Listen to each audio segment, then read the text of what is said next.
Hoje está lendo, meus irmãos, para ganharmos tempo. Eram, porém, os filhos de Eli, filhos de Belial, e não conheciam o Senhor, porquanto o costume daqueles sacerdotes com o povo era que, oferecendo alguém algum sacrifício, vinha o moço do sacerdote, estando-se cozendo a carne, com um garfo de 3 dentes em sua mão, e dava com ele na caldeira, ou na panela, ou no caldeirão, ou na marmita, e tudo quanto o garfo tirava, o sacerdote tomava para si. Assim faziam a todo Israel que ia ali a Siló. Também antes de queimarem a gordura,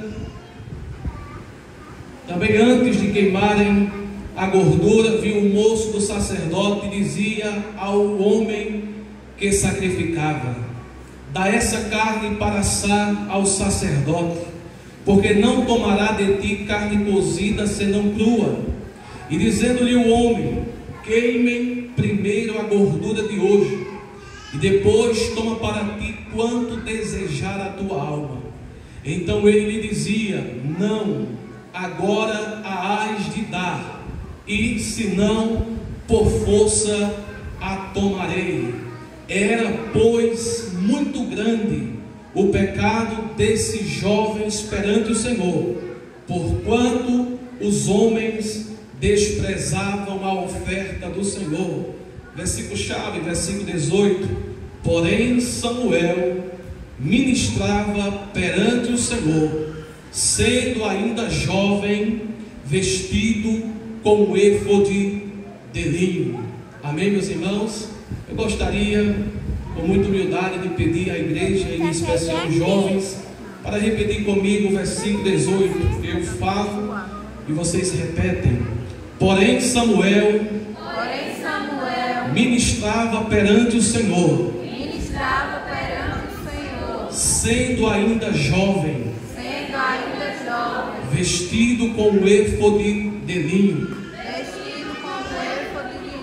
Amém, meus irmãos? Amém.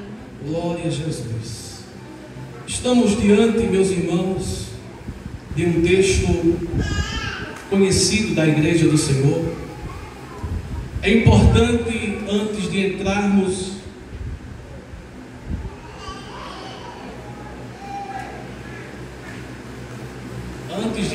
no contexto, fazermos algumas observações.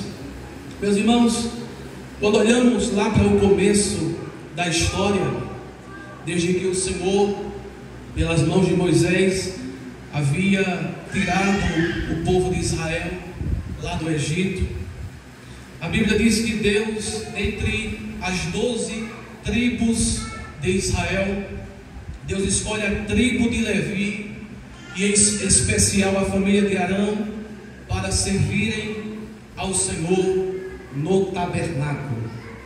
O Senhor havia dito, meus irmãos, que a casa de Arão andariam diante dele perpetuamente, ou para sempre. A gente vê, meus irmãos, em Números, capítulo de número 18, versículo 20, o texto vai dizer: disse também o Senhor a Arão: na sua possessão nenhuma terás, e no meio deles nenhuma parte terás. Eu sou a tua parte e a tua herança no meio dos filhos de Israel. A gente entende, meus irmãos, que chegou um momento na trajetória do povo de Israel que as terras, elas foram divididas para cada tribo, mas a tribo de Levi, meus irmãos, elas não tiveram parte alguma. Mas isto não era para que eles se entristecessem, porque Deus disse: eu serei a tua herança, eu serei a tua parte. Glória a Jesus. Então, meus irmãos, a tribo de Levi, em especial a família de Arão, foram escolhidos por Deus para servirem no tabernáculo. Glória seja dada ao nome do Senhor. Arão, meus irmãos, é constituído por Deus como o primeiro sumo sacerdote de Israel. A gente vê, meus irmãos, nos dias de Moisés, Arão era o sumo sacerdote. Nos dias de Josué, Eleazar sucedeu seu pai Arão após a sua morte e se tornou sumo sacerdote em seu lugar. Depois da morte de Eleazar, seu filho Finéias se torna sumo sacerdote em seu lugar. E depois da morte de Finéias, apareceu Eli como sumo sacerdote de Israel. A Bíblia não dá muitos detalhes, mas neste período onde lemos o texto, Eli aparece como sumo sacerdote e seus dois filhos, Ofni e Finéias, aparecem como sacerdotes do Senhor. Quando olhamos, meus irmãos, para o contexto histórico, até os dias de Finéias, o ministério sacerdotal andava bem diante de Deus. Mas quando chega nos dias de Eli, como sumo sacerdote, algumas coisas começam a desandar em Israel. E a gente vê isso, meus irmãos, claramente no capítulo 2, versículo 2, 12 em diante. Porque o texto já começa dizendo: eram porém os filhos de Eli, filhos de Belial, e não conheciam o Senhor. Irmãos, esta expressão filhos de Belial quer dizer sem valor, alguém imprestável. E eu gostaria, meus irmãos, de citar algumas traduções, como a Nova Tradução na linguagem de hoje.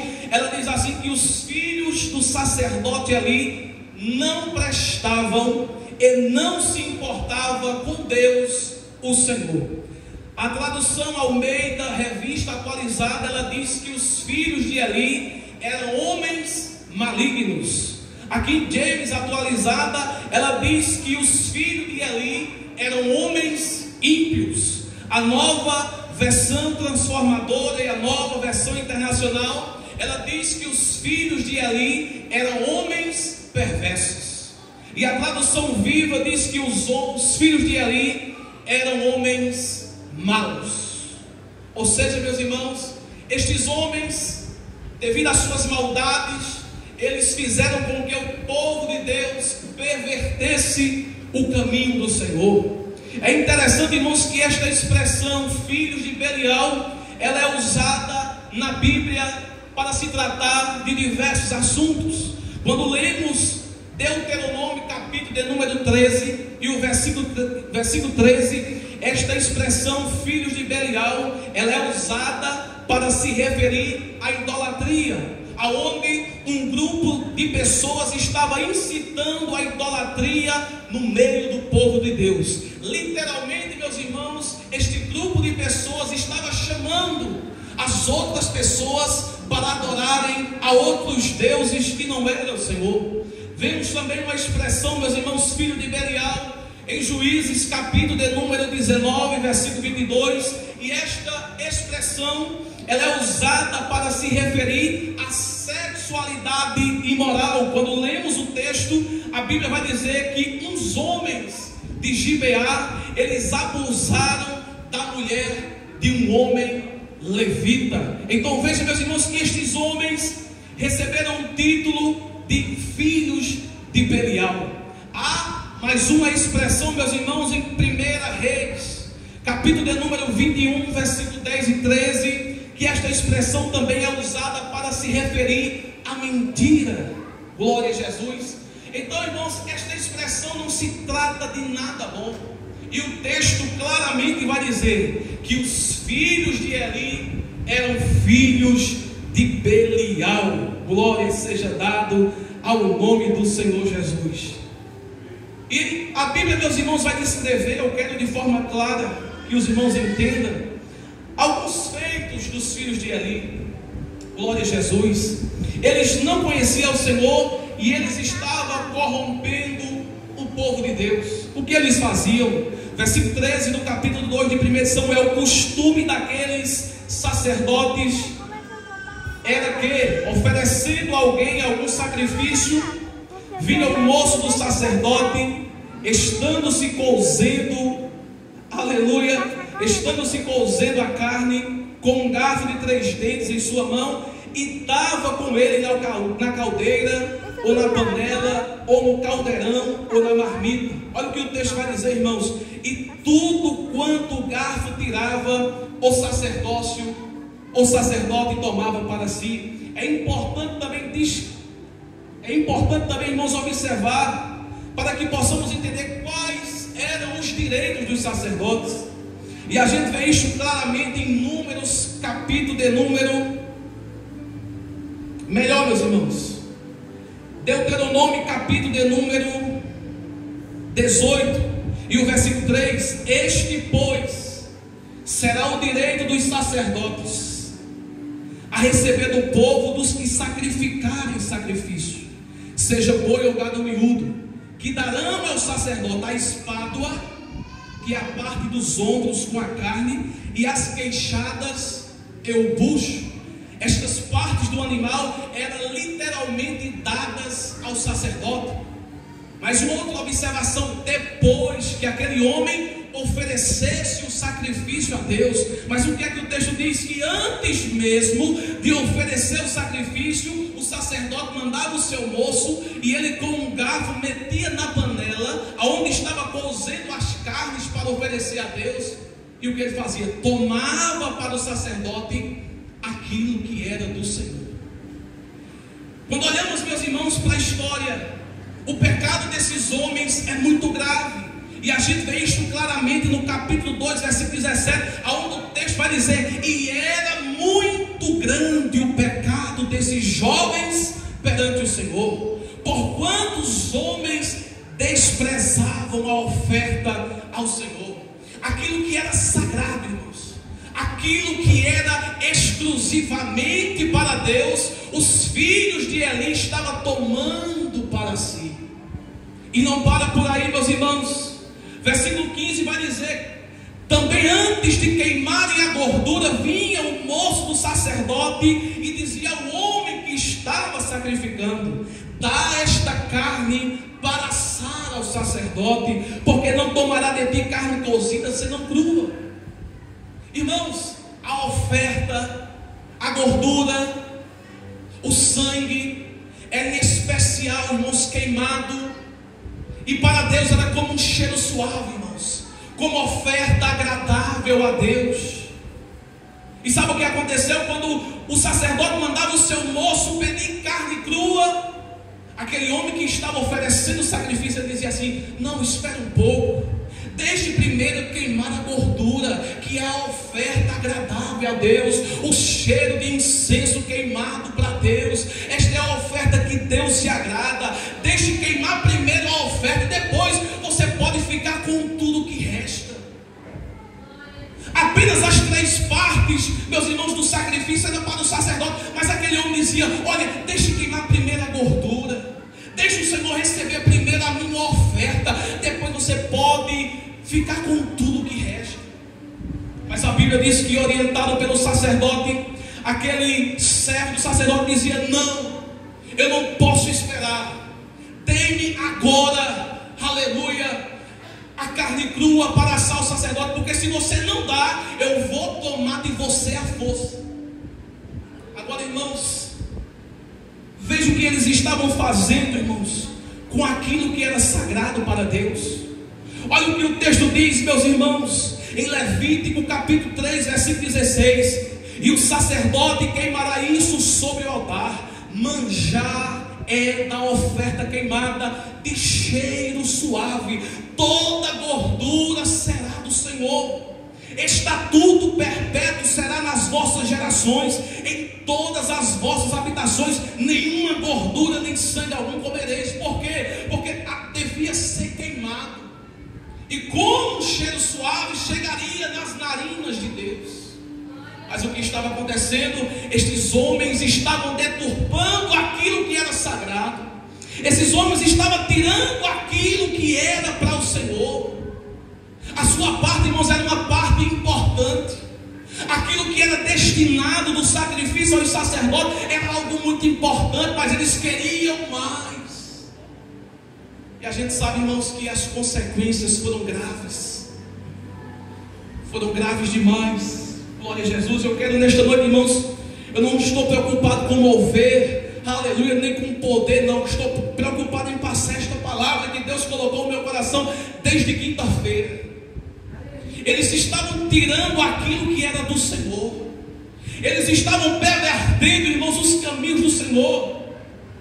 Aí sabe o que me chama a atenção? É que uma das funções dos sacerdotes, uma das suas responsabilidades era cuidar do povo e levá-los a obedecerem a Deus.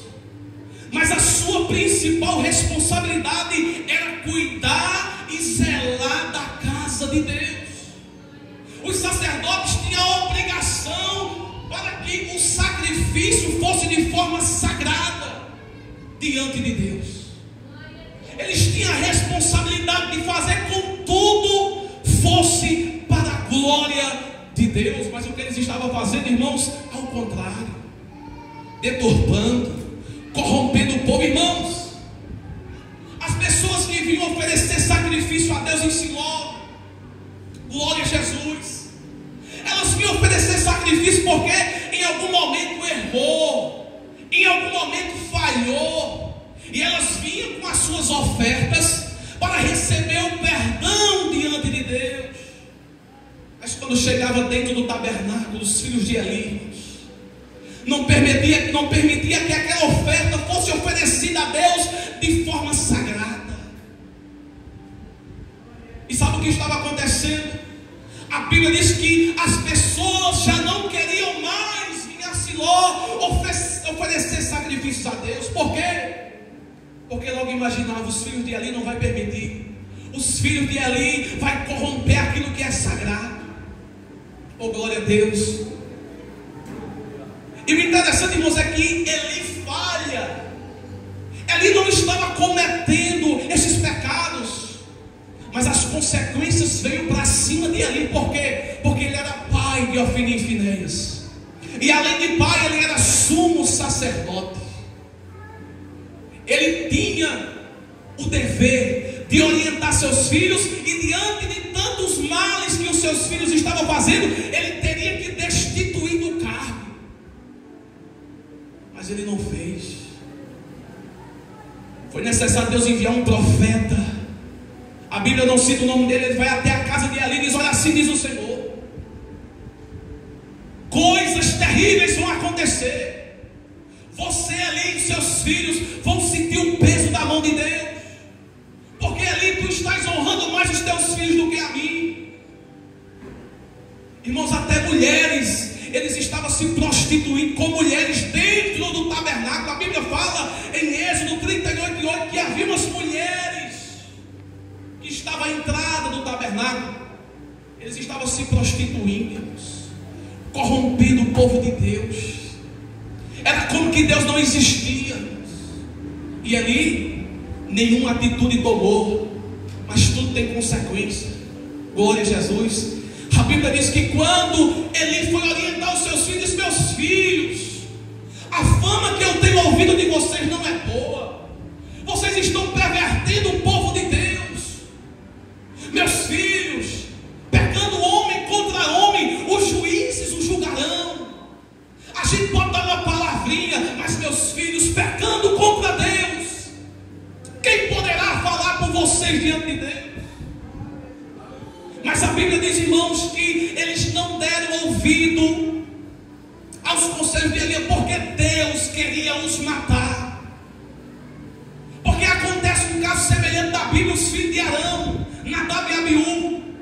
A Bíblia diz que eles ofereceram fogo estranho dentro do tabernáculo, e Deus os fulminou. Aí surge até uma pergunta: por que Deus não matou Ofni e Finéias? Calma, vai chegar a hora dele. Mas Deus não matou de imediato, porque nos tempos de Nadab e Abiú, Deus estava habitando dentro do tabernáculo. Mas devido à idolatria do povo, devido aos pecados, Deus se ausentou do tabernáculo e voltou para as suas moradas. É por isso que eles ainda estavam vivendo. Mas a Bíblia diz que o profeta diz: olha, teus 2 filhos vai morrer. E o interessante, irmãos, que essa mensagem aqui é muito extensa. Levaria muito tempo para a gente explicar ela, mas eu vou correr aqui que o tempo está chegando. A Bíblia diz, irmãos, que no capítulo 2, versículo 36, olha o que o texto diz: será que todo aquele que ficar de resto na tua casa virá inclinar-se diante dele por uma moeda de prata ou por um bocado de pão, e dirá: rogo-te que me admitas algum ministério sacerdotal para que possa comer um pedaço de pão? Irmãos, os sacerdotes, eles não tinham ofício, eles não tinham trabalho, porque eles viviam no tabernáculo, eles tinham seu sustento dentro do tabernáculo. Mas as consequências dos pecados de ali, irmãos, eram tão graves. Aleluia, era tão grave que ele disse: olha, não vai ficar um. E aquele que ficar, ele vai se ajoelhar pedindo até um pedaço de pão. E a gente vê isso claramente, irmãos. Esta profecia se cumpre em 1 Reis, capítulo 2, versículo 27. Lançou, pois, Salomão fora Abiatar, para que não fosse sacerdote do Senhor, para cumprir a palavra do Senhor que tinha dito sobre a casa de Eli em Siló. Não ficou um. Deus tinha dito: olha, a casa de Arão vai durar para sempre, mas devido ao pecado ele disse: longe de mim, porque eu vou honrar quem me honra, mas quem me desobedece vai pagar o preço. E foi o que aconteceu com a casa de Eli. Agora, meus irmãos, para ganharmos tempo aqui, porque há uma introdução muito grande, o que me chama a atenção é que diante de tudo isso, diante de dois homens fazendo de tudo que não presta, dentro do tabernáculo, se prostituindo, tomando aquilo que era do Senhor, tomando aquilo que era sagrado, a minha Bíblia vai dizer, no capítulo 2, versículo 18, que tinha um jovem fazendo a diferença, tinha um remanescente fazendo a diferença. E o interessante é que o texto diz que, sendo jovem, noutra tradução diz sendo ainda menino, oh glória, já estava se comportando como um sacerdote de Deus. É interessante que havia uma data específica para alguém se tornar sacerdote. Não era com qualquer idade, mas a Bíblia diz que Samuel, sendo menino, já estava dando esperança para Israel. E o que eu quero dizer, meus irmãos, nesta palavra é que sempre vai haver remanescentes. O mundo pode estar como está, pode estar de cabeça para baixo. O pecado, a libertinagem, tudo que desagrada a Deus, o mundo pode estar como está. Mas Deus sempre vai ter alguém fazendo a sua vontade. E em meio ao mundo corrompido nos dias de Eli, aonde os líderes da igreja, aonde aqueles que deveriam fazer com que o culto fosse sagrado a Deus, estavam fazendo o contrário. A Bíblia vai falar de Samuel. É interessante, meus irmãos, que há pelo menos 6 referências a Samuel. No capítulo 2, versículo 11: porém o menino ficou servindo ao Senhor perante Eli. Capítulo 2, versículo 18: porém Samuel ministrava perante o Senhor, sendo ainda jovem, vestido com o éfode de linho. Capítulo 2, versículo 21: e o jovem Samuel crescia diante do Senhor. 2:26: e o jovem Samuel ia crescendo e fazia-se agradável, assim para com o Senhor, como também para com os homens. Oh, glória a Jesus. Capítulo 3, versículo 1: e o jovem Samuel servia ao Senhor perante Elias. Capítulo 3, versículo 19: e crescia Samuel, e o Senhor era com ele, e nenhuma de todas as suas palavras deixou cair em terra. E todo Israel, desde Dan até Berseba, conheceu que Samuel estava confirmado por profeta do Senhor. Que coisa linda, meus irmãos. Deus sempre terá alguém, viu? Deus sempre terá alguém. Mas eu quero finalizar essa mensagem dizendo que Deus sempre vai ter alguém. Nem que seja apenas um, mas Deus sempre terá alguém. E a obra de Deus ela não vai parar não. Porque foi Jesus quem disse que as portas do inferno não podem prevalecer contra a igreja de Deus. Porque a igreja está firmada em Deus. Eu sei que muitos têm se afastado da igreja. Quantas pessoas, irmãos, sim, todos aqueles que aceitaram a Jesus, tivesse permanecido, irmãos, essa igreja, os bancos, as cadeiras não caberiam. Mas tem uma coisa, Deus sempre vai ter alguém. Na comissão vai ter mulheres fazendo a diferença. Ah, estão dizendo aí que o jovem vai se acabar. Deus sempre terá alguém. Jezabel mandou matar todos os profetas. Elias ficou desanimado, preocupado, com medo. Senhor, eu não sou melhor do que meus pais, não. Eles não morreram. Senhor, tira a minha vida. Eu não sou melhor do que eles. Só eu fiquei por profeta. Deus disse: Elias, tu se enganou. Eu tenho 7.000 joelhos que não se dobraram diante de Baal. Eu tenho remanescente. Deus sempre terá alguém. Eu sei que as coisas estão ao contrário. Aquilo que é para ser não é. Aquilo que é para fazer não faz. Oh glória. E o interessante, irmãos, se a gente fosse aplicar a palavra de Deus, esses sacerdotes, irmãos, eles não estão se referindo a pessoas lá no mundo, não. Porque quem está no mundo já sabe como é que é a situação. Se a gente fosse aplicar a palavra de Deus, irmãos, esses sacerdotes infiéis é para dentro da igreja. Porque, irmãos, sabe de uma coisa? Através de Cristo você é sacerdote. Você se tornou sacerdote. Tem pessoas, irmãos, que querem deixar as responsabilidades com quem tem cargo. Não, você é sacerdote na casa de Deus. Porque muitas das vezes quer contar só com a liderança. Não, vai a liderança. Não, você é sacerdote, assim como a liderança.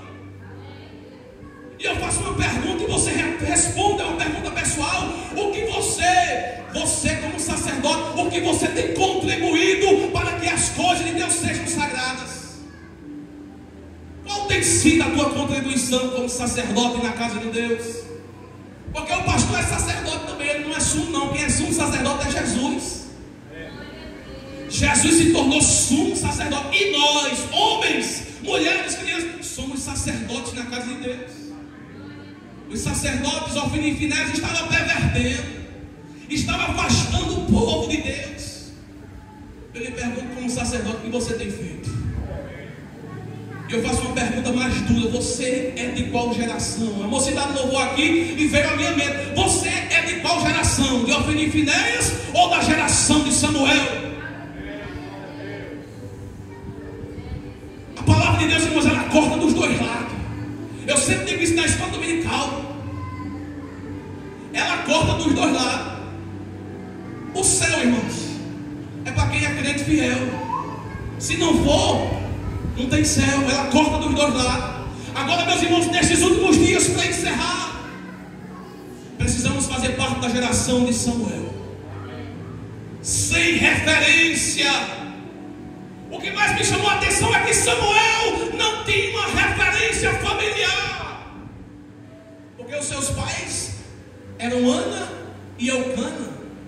Não era o sacerdote ali, o sumo sacerdote ali, nem muito menos Ofni e Finéias. Uns jovens sem referência familiar, servindo a Deus, fazendo a diferença, fazendo aquilo que os sacerdotes não estavam fazendo. Sem referência. Ei, não desanime você que lá na sua casa é só você. Não desanime. A sua referência é Cristo. Aleluia. O escritor Eusébio diz que nós temos que olhar para Jesus, autor e consumador da fé. A tua maior referência é Cristo. Quando não estiver na tua casa, quando não estiver dentro da igreja, a tua referência é Cristo. Mas eu e você precisamos fazer parte da geração de Samuel, da geração que teme a Deus, da geração que busca a Deus, da geração onde o mundo está se corrompendo de mal a pior. Mas você está fazendo a diferença, você está honrando a Deus, você está servindo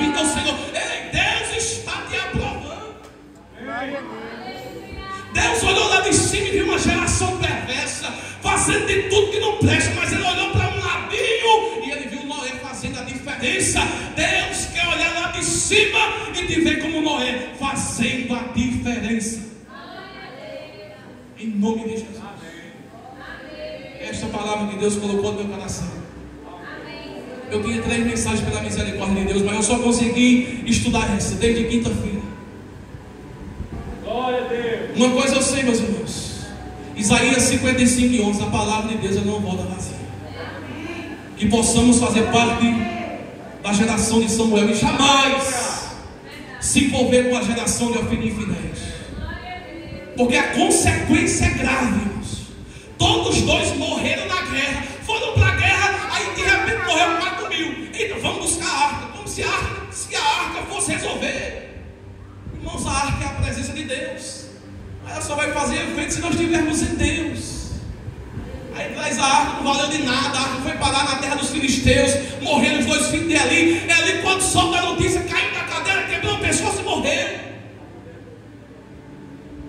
Glória a Deus. Então, meus irmãos, em nome de Jesus, fique com esta humilde palavra.